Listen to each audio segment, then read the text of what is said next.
नहीं, ये असल में इनका टारगेट तो सबसे पहले पंजाब का है, पंजाब के टीचर हज़रात वगैरह, और उसके बाद ना सबसे पहले देखें इन्होंने स्टेप बाय स्टेप काम कर रहे हैं। इनकी कोशिश तो यही है कि जो है ना सबसे पहले हम लोग पंजाब को टारगेट करेंगे, यहाँ के जितने भी मुलाजमीन हैं, और ये सब सिर्फ ये जो है ना टीचर हज़रात का नहीं है, बल्कि इसमें सबको ये इन्होंने कवर किया है। जितने भी गवर्नमेंट के मुलाजमीन हैं जो पंजाब के अंडर आते हैं, उन सबको जो है ना इनकी उसकी पेंशन वगैरह का उसको ख़त्म कर रहे हैं। उसके बाद लीव इनकैशमेंट जो है उसको भी ख़त्म कर रहे हैं।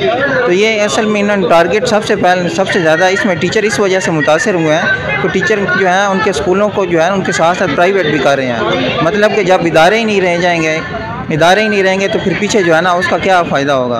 तो इस वजह से सबसे पहले इनकी कोशिश यह है कि टीचर्स को प्राइवेट जो है टीचर की पेंशन वगैरह और मुलाजमीन की पेंशन ख़त्म करेंगे। उसके बाद लीव इनकैशमेंट का जो है ना वो भी सिलसिला इन्होंने जारी रखा हुआ है, और उसके बाद साथ साथ जो है ना टीचर वगैरह स्कूल वगैरह जो है उनको जो है ना प्राइवेट कर रहे हैं। तो इसका मतलब ये है कि आपके जो जितने भी गवर्नमेंट के एम्प्लॉय हैं उनको ये इनका बोझ उतारना चाहते हैं, यानी इदारे वगैरह इनको सबको जो है ना ये प्राइवेट करना चाहते हैं। इनका टारगेट ये है।